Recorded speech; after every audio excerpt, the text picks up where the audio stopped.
நான் உங்கள் எங் தாத்தா. கரூர் சம்பவத்துக்கு பிறகு டிவிக்குங்கிற ஒரு கட்சியை அழிஞ்சு போயிடும். விஜயோட பொலிட்டிக்கல் கரியரும் போச்சு, சினிமா கரியரும் போச்சு. இதுக்கு பிறகு சினிமாவுக்கு திரும்ப போக முடியாது. இதுக்கு பிறகு விஜய் அவ்வளோதான். எவன் ஒருத்தன் அழிஞ்சிட்டான்னு நீங்கள்லாம் பேசிக்கிட்டீங்களோ அதே நம்பர் அதே இடத்துல மறுபடியும் ரீஸ்டார்ட் பண்ணுறாரு. விஜய் தன்னுடைய பொலிட்டிக்கலை ஸ்டார்ட் பண்ணிட்டார். இந்த கரூர் சேம்பையில் விஜய் பக்கமும் தவறு இருக்குது, ஆளும் அரசு பக்கமும் தவறு இருக்குது. அது அவங்க ஒத்துக்கிட்டாலும் சரி ஒத்துக்காமல் இருந்தாலும் சரி நமக்கு தெரியும், ரெண்டு பக்கமுமே தவறு இருக்குது. ஆனால் ஒரு டீம், ஒரு ஆளும் அரசோட ஒட்டுமொத்த இந்த பெய்டு மவுஸும் விஜய்க்கு எதிராக திரும்பி கடந்த ஒரு மாதமாக பெல்லோ த பெல்ட் இறங்கி அடித்தாங்க. இதை அவர் ரொம்ப பர்சனலாக எடுத்துக்கிட்டார். அப்படி தான் என்னுடைய பார்வை இருக்குது. Every action has a equal and opposite reaction. இதுதான் கர்மா. இது நியூட்டன் விதி மட்டுமல்ல, கர்மாவும். நான் வரவா வரவா, நான் திரும்பி வரவா, நீ கொடுத்த வழிய உனக்கு திருப்பி தரவா.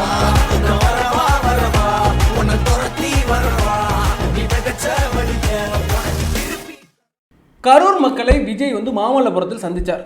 இது நமக்கு பெரிய அளவில் உடன்பாடு கிடையாது. என்னதான் இருந்தாலும் நீ கரூரில் போய் சந்திச்சிருக்கணும் அப்படின்னு தான் நம்மளுடைய கருத்துமே நம்ம போன வீடியோவிலுமே பதிவிட்டிருந்தோம். இந்த காலகட்டத்தில், எந்த காலகட்டத்தில்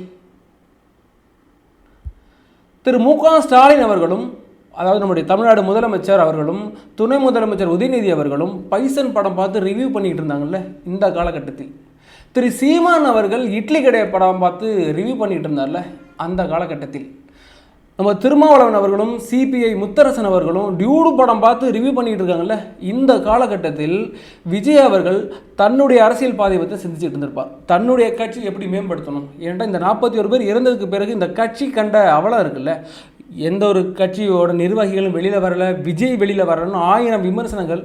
இந்த மத்தியில் இதிலேருந்து நான் எப்படி இந்த நம்ம கட்சியை மேலெடுத்து போகணும், இந்த 41 பேர் இறப்புக்கு யார் பதில் சொல்லணும், அந்த குடும்பத்துக்கு நம்ம என்ன பண்ணணும், முழுக்க முழுக்க விஜயோட சிந்தனை முழுக்க அந்த அரசியலை நோக்கியே பின் சுற்றிக்கிட்டே இருந்திருக்கும் அப்படிங்கிறத என்னால் புரிஞ்சிக்க முடியுது. இதோட மோரல் ஸ்டாரி என்னென்னு பார்த்தீங்கன்னா, சினிமாவிலேருந்து ஒருத்தர் அரசியலுக்கு வந்திருக்கார். அதனால் ஒட்டுமொத்த அரசியல் தலைவரோடு இன்றைக்கி சினிமாவை பார்த்து சினிமா விமர்சனம் பண்ணி அதை போட்டுக்கிட்டு இருக்கிறன்ற அவலமான சூழ்நிலையில் தான் இருக்குது.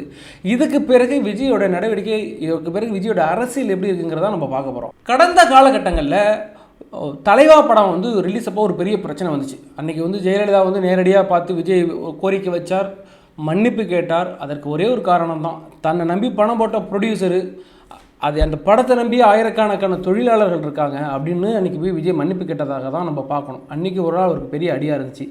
அதுக்கு பிறகு ஜெயலலிதா அவர்களுடைய பாராட்டு விழாவில் விஜய்க்கு ஒரு தனியாக ஒரு இடம் ஒதுக்கி அந்த ஒரு மூலையில் உட்கார வச்சு அசிங்கப்படுத்துகிறாங்க. அன்றைக்கி விஜய் என்ன நினச்சிருப்பார்னா, நான் இதே மாதிரி நிறைய அசிங்கப்படுத்தாண்டா இந்த இடத்துக்கே வந்திருக்கிறேன், இதெல்லாம் எனக்கு ஒரு பெரிய விஷயமே அப்படி இல்லை அப்படின்னு தான் அவர் இருந்தார்.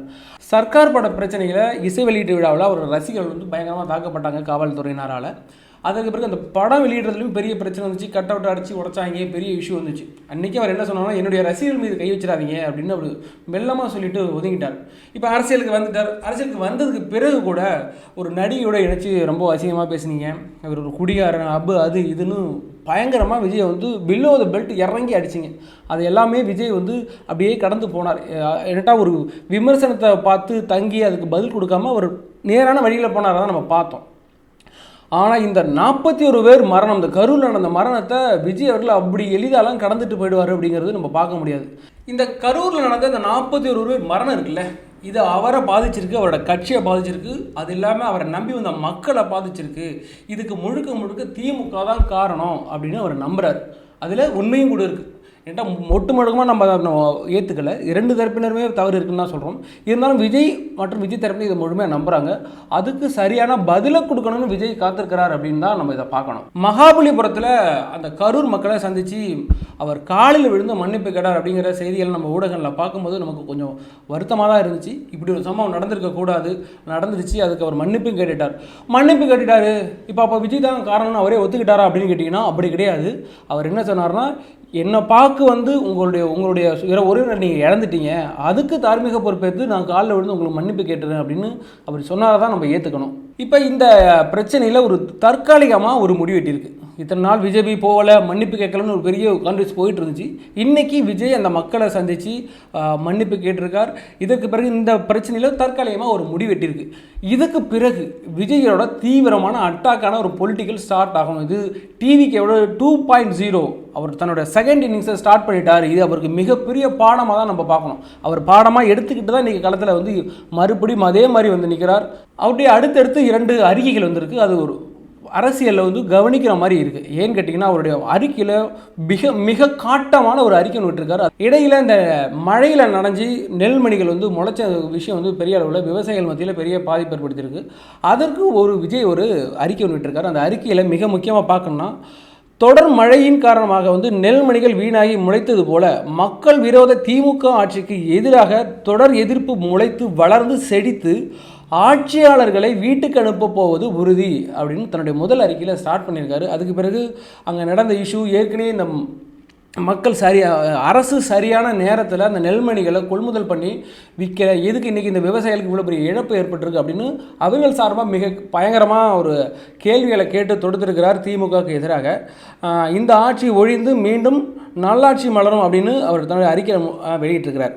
இதற்கு பிறகு 2வது ஒரு அறிக்கை ஒன்று விட்டுருக்கார். அந்த அறிக்கை மிக கவனிக்கப்படக்கூடிய அறிக்கையாக இருக்குது. ஏன்னு கேட்டிங்கன்னா, இது பொலிட்டிக்கலாக இல்லாமல் தனது கட்சியின் சார்பாக தனது கட்சியை எப்படி முன்னெடுத்து போகிறதா அப்படின்னு ஒரு அறிக்கை ஒன்று விட்டுருக்கிறார். அதாவது தமிழக வெற்றி கழகத்தின் அன்றாட பணிகளை செயல்பாடுகளையும் ஒருங்கிணைக்க ஒரு புதிய நிர்வாக குழு நியமிக்கப்படுகிறது அப்படின்னு திரு புசி ஆனந்த் அவர்கள், கழக பொதுச் செயலாளர் ஆதவ் அர்ஜுனா, அருண்ராஜ், நிர்மல்குமார், ராஜ்மோகனை தான் இன்னும் அவர் மேலே கேஸே இல்லை. இன்னும் அவர் வந்து ஒளிமறைவாக இருக்கிறாரு, தலைமறைவாக இருக்கிறாரு.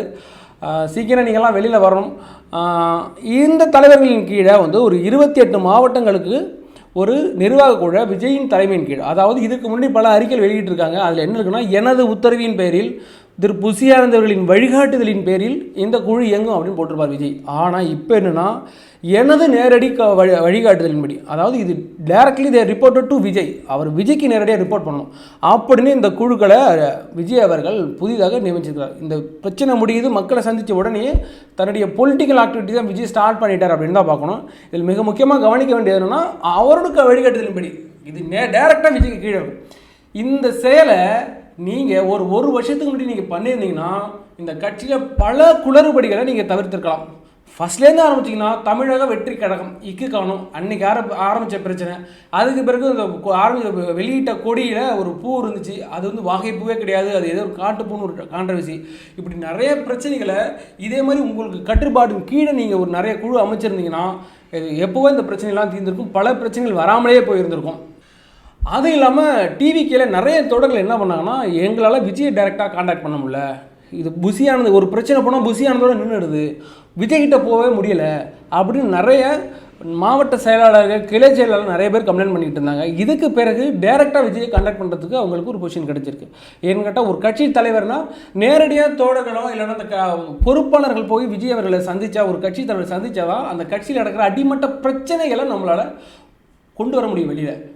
உங்களால் புரிஞ்சிக்க முடியும், கட்சி தலைவராக உங்களால் புரிஞ்சிக்க முடியும். ஆனால் இந்த தமிழக வெற்றி கழகத்தில் கடந்த சில நாட்களாக இருந்துச்சுன்னா, ஆரம்பித்ததுலேருந்தே ஒரு பிரச்சனைக்குன்னா இது தலைமைக்கு போகிறதே கிடையாது, அதுக்கு முன்னாடி ஸ்டாப் ஆகிடுது. ஏன்னா புசி ஆனந்த் அவர்களோடு அதில் அதுக்கு முன்னாடியோ நிறுத்தி வைக்கப்பட்டது இந்த பிரச்சனை அவர்களுக்கு காதுக்கு போகாமல்.